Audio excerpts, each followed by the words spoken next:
5व्या वर्ग झाला. 6व्या वर्गाच्या विद्यार्थ्यांनी सुंदर अशा राख्या बनवलेल्या आहेत, त्या बॉर्डरवर जात आहे.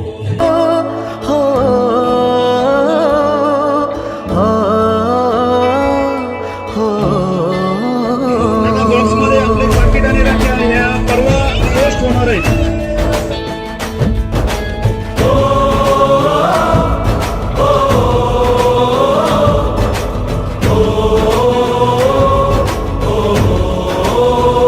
संदेशे आते हैं हमें तड़पाते हैं, जो चिट्ठी आती है वो पूछे जाती है कि घर कब आओगे, कि घर कब आओगे, लिखो कब आओगे, कि तुम बिन ये घर सूना सूना है. संदेशे आते हैं हमें तड़पाते हैं, जो चिट्ठी आती है वो पूछे जाती है कि घर कब आओगे, कि घर कब आओगे, लिखो कब आओगे, कि तुम बिन ये दिल सूना सूना है.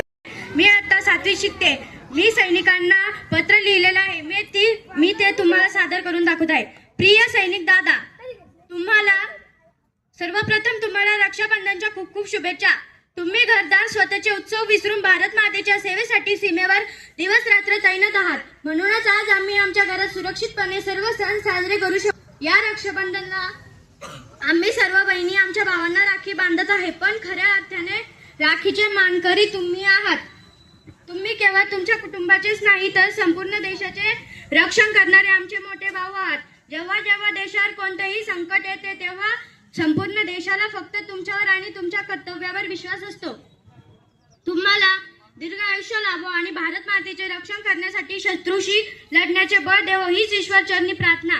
संपूर्ण देश तुमच्या सोबत आहे. तुमची बहीण श्रावणी. धन्यवाद.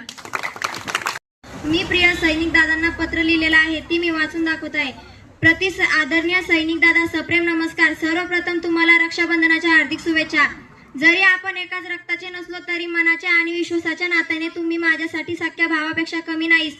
आम्ही घरामध्ये आमचे सगळे सण उत्सव साजरे कुटुंबासोबत आनंदाने साजरे करत असतो, पण देशाच्या रक्षणासाठी तुम्ही घरदार कुटुंब सोडून दूर सीमेवर कडक उन्हात थंडीत आणि पावसात अहोरात्र रक्षण करता. तुमच्या या त्यागामुळे आज आम्ही इथे सुरक्षित आणि निश्चिंत राहू शकतो. ईश्वर तुम्हाला उत्तम आरोग्य, दीर्घायुष्य आणि सदैव चढती सत्तेची ताकद देवो हीच प्रार्थना. या रक्षाबंधनाला मी ही राखी आणि माझी प्रार्थना तुमच्यासाठी पाठवत आहे. तुम्ही सीमेवर देशाचे रक्षण करत आहात. आम्ही नेहमी तुमच्या पाठीशी आहोत. स्वतःची काळजी घ्या. तुमची लाडकी बहीण श्रद्धा मंजराम सावंत.